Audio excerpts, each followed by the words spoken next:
porque o Hamas apresentou uma proposta dizendo que aceitaria entregar todos os reféns e qual o motivo de Israel não ter aceitado esse acordo que o Hamas está apresentando. E as manifestações em Israel exigindo que o governo de Israel aceite essas exigências do Hamas, já que eles estariam dispostos a entregar todos os reféns. Porém, ninguém divulga, né, o que o Hamas exatamente pediu para libertar todos os reféns. Então, vim trazer isso aqui para vocês. Eles exigem a libertação de um número não definido de terroristas que estão presos em Israel, que, segundo a proposta de Witkoff, chegaria a pelo menos mil terroristas que estariam presos em Israel em troca de 20 reféns e mais aí 29 corpos. Fim da guerra na faixa de Gaza, um cessar-fogo permanente e paralisação das eliminações seletivas de Israel, ou seja, Israel seria obrigado de parar de eliminar os seus líderes lá do Hamas.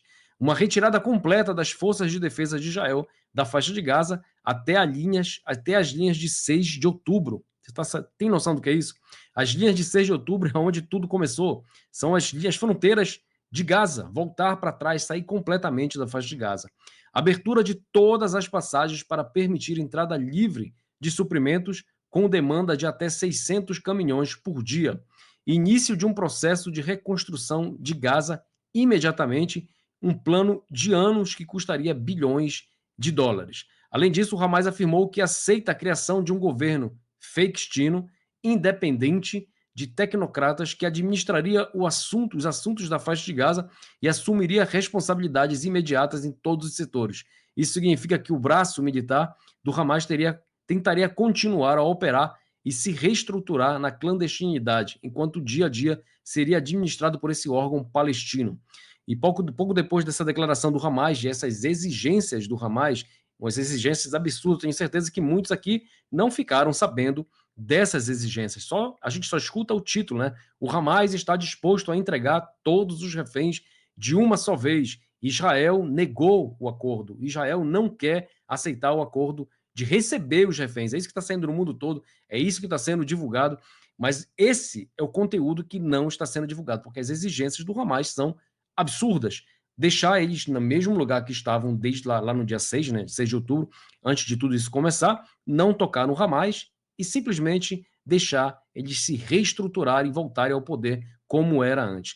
Mas essa é a verdade, essa exigência que Israel jamais irá aceitar. Isso não importa a pressão que o mundo faça sobre Israel, Israel não vai aceitar essa exigência de se retirar completamente da faixa de Gaza e deixar o Hamas livre e solto por lá. Isso não vai acontecer, gente. Não vai acontecer, isso não tem nada a ver com os reféns, é simplesmente uma exigência básica que é o fim do Hamas. Israel pediu, né? Vocês querem entregar os reféns, não tem problema nenhum. A resposta é muito simples: libertação de todos os reféns, desarmamento total do Hamas, desmilitarização da faixa de Gaza, controle de segurança israelense sobre a faixa de Gaza, como é na Cisjordânia, como é na Judéia e Samária, um controle de segurança israelense, para quem não sabe, criação de um governo civil alternativo que não eduque para o terrorismo, exigências simples, né? Que não eduque para o terrorismo, não envie terroristas e não ameace Israel. Somente essas condições impedirão o Hamas de se rearmar e repetir o massacre de 7 de outubro, como eles prometem. Eles prometem que vão fazer mais uma vez o 7 de outubro. O enviado especial de Trump para assuntos de reféns enviou um recado direto ao Hamas: ouçam o presidente Trump. A declaração veio em meio aos esforços internacionais pela libertação dos sequestrados. Trump deixou claro que os Estados Unidos permanecerão ao lado de Israel até que todos os reféns retornem para casa. Autoridades israelenses elogiaram, dizendo que a mensagem transmite unidade total entre Washington e Jerusalém na luta pelo retorno dos sequestrados. E é isso aí, a gente não vê em lugar nenhum. Todo mundo ainda continua dizendo aí que o Trump não está de bem, né, ou de paz com Benjamin Netanyahu, estão sempre lutando entre eles. Essa não é a verdade. Essas são as entrelinhas, são as matérias de rodapé que ninguém divulga por aí. Com terrorista não se negocia, disse o Otávio. É óbvio, não se deve negociar de forma alguma. De forma alguma. Tem que ir até o fim e iremos até o fim. Para quem duvidava que essa guerra já estava parando, não. Esse ano aqui é um ano de guerra e tem gente falando aí que talvez até mesmo 2026 seja mais um ano de guerra aí com um lembretezinho que saiu lá na França, e eu vou trazer isso aqui para vocês também foi pouco divulgado aí no nosso Brasil, ou até mesmo em Portugal. Vamos agora falar aqui sobre os prédios altos da cidade de Gaza. Lembrando aqui, como eu já trouxe o mapa várias vezes, amanhã eu vou fazer de novo aqui no outro sistema que eu posso trazer os mapas e desenhar para vocês. Prometo amanhã trazer isso, amanhã dia 7 de setembro, e eu vou trazer para vocês essas informações sobre como é e como vai se desenvolver essa operação lá na cidade de Gaza. O motivo de detonar prédios altos da faixa de Gaza, dessa cidade, essa grande cidade de Gaza, é justamente dificultar a visibilidade, que eles não possam enxergar muito longe. Os terroristas do Hamas usam esses prédios altos para poder olhar de longe o deslocamento das tropas israelenses. Esse é o real motivo, e dentro desse prédio você tem lá sistemas inteiros de câmera, centrais de comando do Hamas, e poucas pessoas moram nesses prédios, poucas, são mais realmente QGs do Hamas nesses prédios. Existem alguns moradores, mas não é muita gente não, tá? A maioria do prédio ela é ocupada por terroristas ou membros do Hamas que trabalham exatamente nesses QGs que existem nesses prédios, esses prédios altos da faixa de Gaza, e é esse o motivo da destruição do prédio. A gente está vendo no mundo inteiro aí, mas por que Israel está destruindo um prédio? Qual o motivo de derrubar um prédio? Qual é o motivo? O motivo é esse. E o porta-voz das Forças de Defesa de Israel emitiu também um comunicado que nos próximos dias as FDI atacarão edifícios que foram convertidos em infraestruturas terroristas para a preparação de operações em Gaza. Entre os alvos estão câmeras, centros de observação, posições de franco-atiradores, lançadores de mísseis antitanques, além de instalações de comando e controle. Tudo isso dentro desses prédios, desses edifícios. Para aprofundar os golpes contra o Hamas, o Comando Sul conduziu uma investigação de inteligência detalhada e identificou intensa atividade terrorista em diversos pontos da cidade, especialmente em prédios de vários andares. Seguindo sua doutrina de combate do Hamas, o Hamas transformou esses edifícios em plataformas militares, instalando sistemas de vigilância, câmeras, posições de franco-atiradores e muito mais. As FDI detectaram ainda que o Hamas plantou explosivos próximos a diversos edifícios da faixa de Gaza, preparados para detonação remota através dos dispositivos de vigilância instalados com o objetivo de atingir soldados israelenses que se aproximam.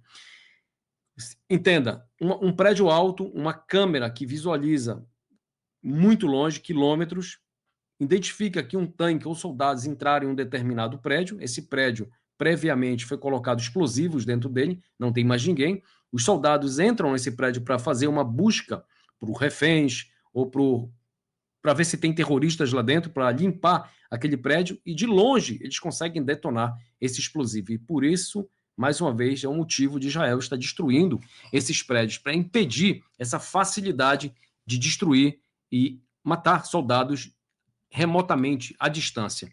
E é isso que o IDF está falando, porque é isso que aconteceu na faixa de Gaza, e é isso que ainda acontece nas guerras da faixa de Gaza. O que eles fazem? Eles implantam explosivos no prédio. A maioria dos mortos de Israel, dos soldados, caíram justamente em prédios assim. O soldado entra para fazer uma checagem dentro se existem reféns, documentos, câmeras, provas de alguma coisa lá, de algum rastro de refém, e eles explodem esses prédios de longe. E é isso que Israel tentando impedir que aconteça durante essa incursão. Essa incursão na cidade de Gaza, não será uma incursão tão simples como o resto da faixa de Gaza. Obrigado, Otávio. Botei até aqui para lembrar o pessoal que eu acabo eu mesmo esquecendo de pedir o like, quanto isso é importante, né, para um vídeo aqui no YouTube. Então, mas tá aí, ó, marquei aí o seu comentário, muito obrigado. A incursão na cidade de Gaza vai ser uma incursão muito difícil, vai ser uma guerra bem intensa naquela região, não vai ser fácil, leva tempo, é uma cidade muito grande. Para comparação, ela é mais ou menos aí o tamanho, a gente pode comparar da região ali de Tel Aviv, o centro de Tel Aviv, tá? Ela é tão grande quanto, ou talvez até mais, porque é muito apertado, tudo muito pequeno e com muita gente. A evacuação já começou, milhares de moradores de Gaza já foram vistos aí por drones e helicópteros se deslocando para um centro no sul, mais para o sul da faixa de Gaza, para zonas humanitárias a pedidos do Exército, e provas também já foram divulgadas pelo Exército de Israel de que o próprio Hamas estão impedindo parte da população de abandonar a faixa de Gaza para assim tentar aumentar o número de vítimas civis nesse combate que já começou, essa incursão, né, as carruagens de Gideão 2, que já começou na faixa de Gaza, agora nesse momento com destruição de prédios, logo em seguida com a entrada da infantaria. Isso aí é inevitável, isso vai acontecer, mas será uma guerra, mais uma vez, não vai ser tão rápido, vai ser uma guerra bem violenta, bem pior do que foi até agora, somente nessa cidade, nesse pequeno trecho da faixa de Gaza. Isso não quer dizer que acabou, tá? A gente tem uma outra parte da faixa de Gaza que ainda não chegamos também. Isso também vai levar um pouco mais de tempo. Mas o que eu entendo é que Israel está querendo limpar completamente o norte da faixa de Gaza para se concentrar no que restou lá no pequeno pedaço de terra e talvez conseguir, né, conseguir através da pressão libertar os reféns. Tem gente que acredita que a pressão militar possa trazer os reféns de volta. Eu acho muito, muito difícil, porque o Hamas é uma organização terrorista que vai até o fim, vai até o último homem. Eles vão até o último terrorista. Esse é o objetivo deles, se tornarem mártires. Então eles vão fazer isso até o fim.